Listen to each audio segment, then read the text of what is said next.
Assalamualaikum warahmatullahi wabarakatuh. Kami dari kelompok 4 izin mempresentasikan materi tentang biaya tenaga kerja dan pengendaliannya. Sebelumnya, perkenalkan, nama saya Sabrina Nur Olivia dan kedua rekan saya. Saya Siti Makaya Tianti. Saya Cahaya Lestari. Berikut videonya.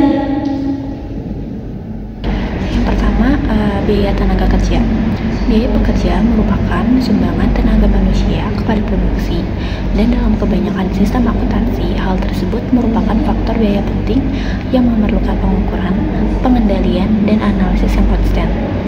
Biaya pekerja terdiri dari gaji pokok dan berbagai tunjangan. Gaji pokok untuk suatu pekerjaan dilaksanakan disebut tarif dasar atau tarif pekerjaan atau base rate or job rate. Nah, tunjangan atau fringe benefits juga merupakan unsur penting dari biaya pekerja. Contoh-contoh tunjangan itu ada tunjangan hari raya, tunjangan cuti, premi lembur, tunjangan asuransi, dan dana pensiun. Harus ditambahkan pada tarif dasar untuk memperoleh biaya pekerjaan yang menyeluruh. Selanjutnya ada perencanaan dan produktivitas. Di poin pertama ini ada perencanaan produktivitas. Rencana harus menggariskan tanggung jawab langsung atas tindakan untuk meningkatkan produktivitas dan merinci keterkaitan dengan rencana lainnya. Misalnya itu ada anggaran, operasi, investasi modal, penelitian dan teknologi, dan pengembangan sumber daya manusia.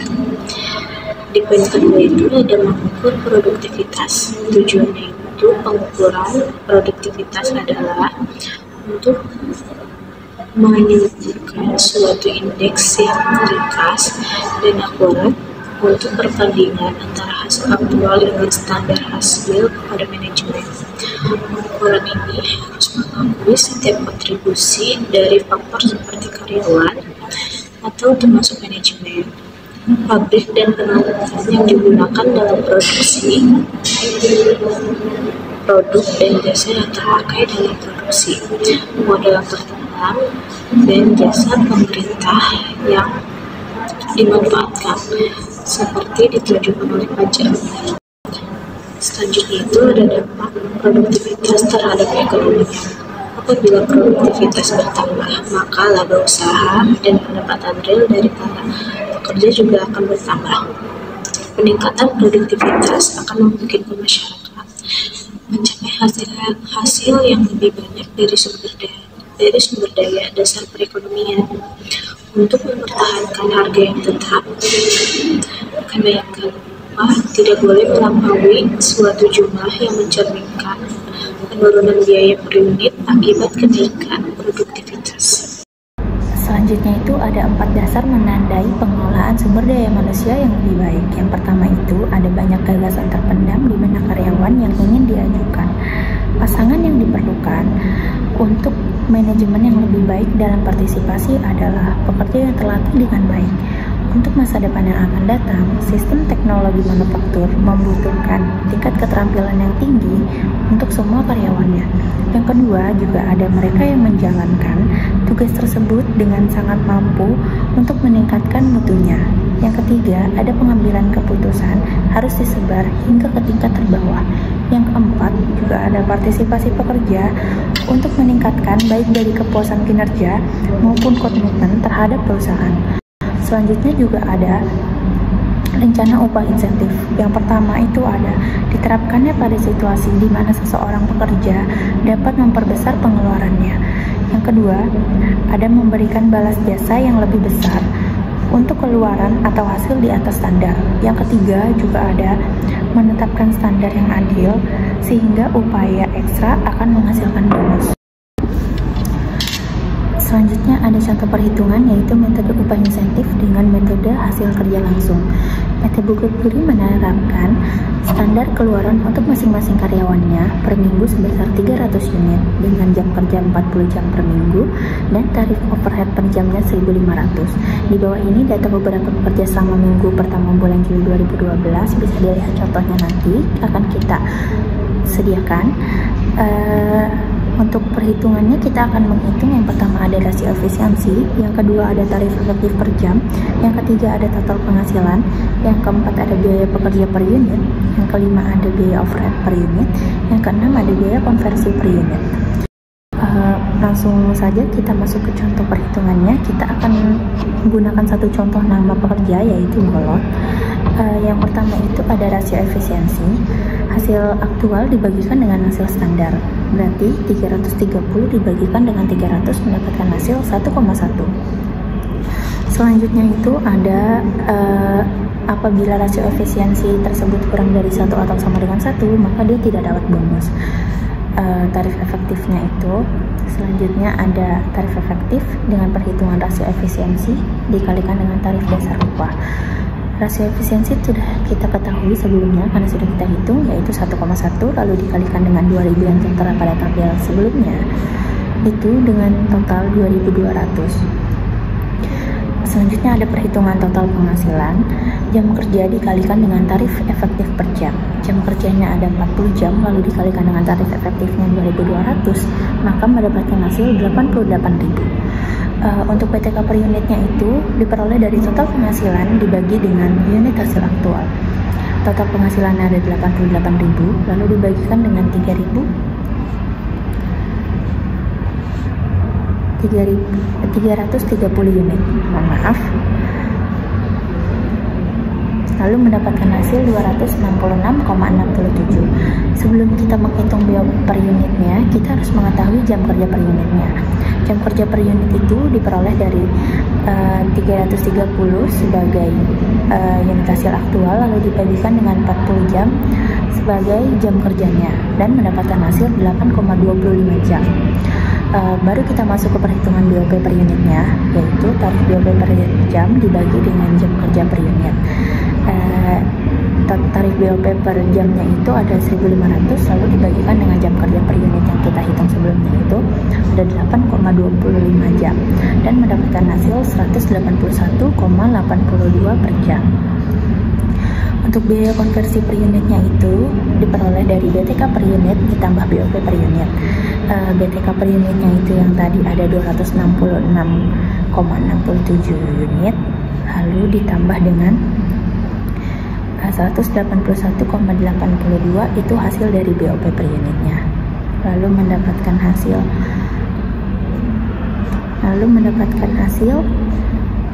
1.448,49 sebagai biaya konversi per unitnya. Nah, selanjutnya ada contoh metode upah intensif dalam metode kelompok. PT Alxindo adalah perusahaan elektronik yang menggunakan mesin-mesin besar dan canggih.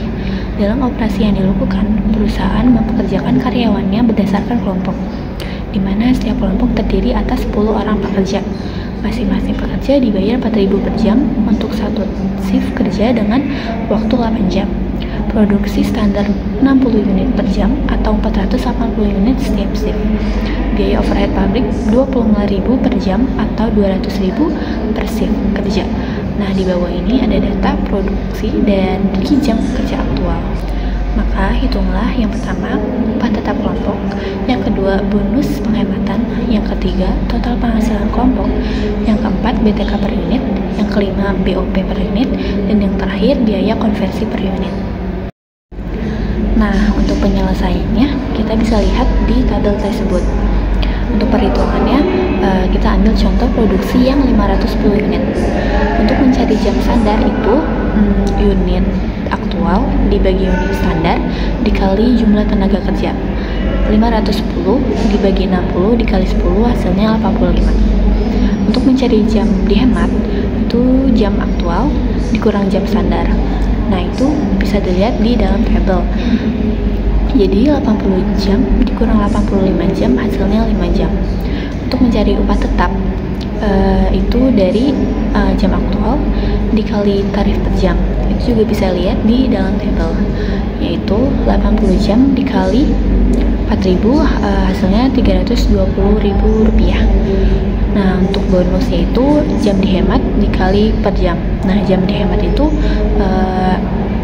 dapat dari hasil sebelumnya, dan tarif per jam juga ada di dalam soal atau di dalam tabel, yaitu sebesar 5 jam dikali 4.000 rupiah, hasilnya 20.000 rupiah.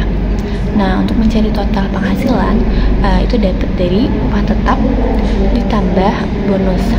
Itu dapat dari perhitungan sebelumnya, yaitu sebesar 320.000 rupiah ditambah 20.000 rupiah, hasilnya 340.000 rupiah. Nah, untuk mencari BTK per unit, itu total penghasilan dibagi unit aktual, yaitu 340.000 rupiah dibagi 510, hasilnya 667,67 rupiah. Untuk mencari BOP per unit, tarif BOP per jam dibagi jam kerja per unit, yaitu 25.000 rupiah dibagi 63,75 jam. Nah, jam kerja itu dapat dari 510 dibagi 8 jam, hasilnya 63,75 jam. Nah, untuk BOP per unitnya itu totalnya jadi 392,16 ribu rupiah. Nah, biaya konversi per unitnya nih yang terakhir, itu dapat dari BTK per unit ditambah BOP per unit, itu dapat dari perhitungan sebelumnya, yaitu sebesar 666,67 ditambah 392,16, hasilnya jadi 1058,83 ribu rupiah. Contoh selanjutnya itu ada kurva belajar. PT Radian memproduksi produk baru yaitu komponen sepeda motor. Para perancang produk telah memproyeksikan kurva kemahiran 90% atau didesimalkan menjadi 0,9 yang akan dicapai apabila pekerja telah mahir dalam teknik pembuatan produksi ini. 5 unit pertama yang diproduksi dalam proses ini akan memakan waktu selama 4 jam, sedangkan tarif upahnya ada 8.000 per jam. Hitunglah jam yang dibutuhkan serta hasil produksi per jam sampai pada unit yang ke-40. Lalu ada yang B, BTK per unit untuk setiap unit kumulatif dari produksi. Untuk tabelnya bisa dilihat, sudah kita cantumkan. Untuk yang 5 produksi pertama itu dengan waktu rata-rata kumulatif per unitnya 4 jam. Lalu jam kerja yang dibutuhkan itu kita cari, berarti 5 dikalikan dengan 4 dan mendapatkan hasil 20 jam. Untuk output per jamnya itu kita bisa lihat di sini ada 5 unit pada produksi kumulatif, lalu dibagi dengan 20 jam di jam kerja yang dibutuhkan mendapatkan hasil 0,25. Untuk BTK per unitnya ini berarti 20 di jam kerja yang dibutuhkan, lalu dibagi dengan produk kumulatifnya 5, lalu dikalikan dengan 8.000, itu sebagai tarif upahnya dalam per jam, lalu mendapatkan hasil 32.000. Untuk produksi kumulatif yang kedua yaitu 10, dengan waktu rata-rata kumulatif per unitnya 3,60 yang diperoleh dari 4 yang ada pada soal, lalu dikalikan 0,9 tadi yang tingkat kemahiran itu 90%, lalu kita desimalkan menjadi 0,9 dan mendapatkan hasil 3,6. Jam kerja yang dibutuhkan itu ada 36, itu diperoleh dari 10 dikalikan dengan 360, lalu mendapatkan hasil 36 jam. Untuk output per unitnya itu berarti 10 unit pada produksi kumulatif dibagi dengan 36 jam pada jam kerja yang dibutuhkan, mendapatkan hasil 0,28.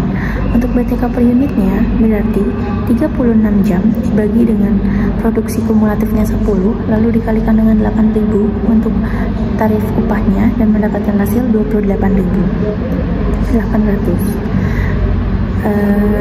Untuk produksi kumulatif yang ketiga yaitu 20, itu berarti waktu rata-rata kumulatif per unitnya 3,24 yang dihasilkan dari 3,60 pada waktu rata-rata kumulatif per unit sebelumnya dikalikan dengan 0,9 mendapatkan hasil 3,24, dan jam kerja yang dibutuhkan ada 64,8, itu diperoleh dari 20 itu sebagai produksi kumulatif dikalikan dengan 3,24 dan mendapatkan hasil 64,8. Untuk jam kerja yang dibutuhkan berarti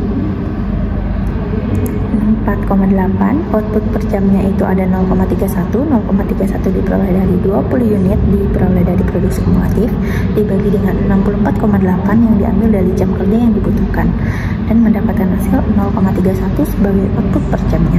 BTK per unitnya itu berarti 64,8 dibagi dengan 20 sebagai produksi kumulatif lalu dikalikan dengan 8.000 sebagai tarif upah, itu berarti mendapatkan hasil 25.920. Yang terakhir ada produksi kumulatif 40, karena kita dimintanya pertama 40, jadi kita berhenti sampai di produksi kumulatif 40. Waktu rata-rata kumulatif per unitnya itu ada 2,92, itu diperoleh dari perhitungan waktu rata-rata kumulatif sebelumnya yaitu 3,24 lalu dikali dengan 0,9 dan mendapatkan hasil 2,92. Jam kerja yang dibutuhkan ada 116,8, itu diperoleh dari 40 dikalikan dengan 2,92, ini ada di produksi kumulatifnya. 2,92 itu diambil dari waktu rata-rata kumulatif per unitnya, lalu mendapatkan hasil 116,8. Untuk output per jamnya itu berarti 40 unit dibagi dengan 116,8 jam mendapatkan hasil 0,34. BTK per unitnya berarti 116,8 dibagi dengan 40 sebagai produksi kumulatif lalu dikalikan 8.000 itu sebagai tarif upah dan mendapatkan hasil 23.360. Selanjutnya ada akuntansi biaya yang berkaitan dengan pekerja. Biaya tenaga kerja dapat dibagi ke dalam 3 golongan, yaitu ada gaji dan upah, dan yang kedua itu ada upah lembur, dan yang ketiga itu ada biaya-biaya yang berhubungan dengan tenaga kerja. Selanjutnya di sini terdapat contoh soal biaya dan upah. Misalkan perusahaan X hanya mempekerjakan 2 orang karyawan, Risa dan Eliona. Menurut kartu absensi, karyawan Risa bekerja selama 40 jam dengan upah per jamnya itu $10. Sedangkan karyawan Eliona bekerja selama 40 jam seminggu dengan upah $7,5. Menurut kartu jam kerja, penggunaan jam hadir masing-masing karyawan tersebut adalah sebagai berikut. Di sini terdapat kolom, ada bagian penggunaan waktu jam kerja antara Risa dan Eliona. Di penggunaan waktu jam kerja itu terdapat untuk pesanan nomor 103 di bagian kolom Risa itu terdapat 15 jam dan di Eliona itu terdapat 20 jam. Dan selanjutnya untuk pesanan nomor 188 di bagian Risa itu terdapat 20 jam dan di Eliona 10 jam. Selanjutnya untuk menunggu persiapan pekerjaan, Risa 5 jam dan Eliona 10 jam. Dengan demikian, upah karyawan tersebut dihitung sebesar $700 dalam kurun waktu 40 jam, dikali dengan $10, ditambah 40 jam, dan dikali dengan $7,5, dan didistribusikan sebagai berikut. Di kolom tersebut terdapat distribusi biaya kerja antara Risa dan Eliona. Pada kolom distribusi biaya kerja itu terdapat dibebankan sebagai biaya tenaga kerja langsung. Di poin pertama itu terdapat pesanan nomor 103.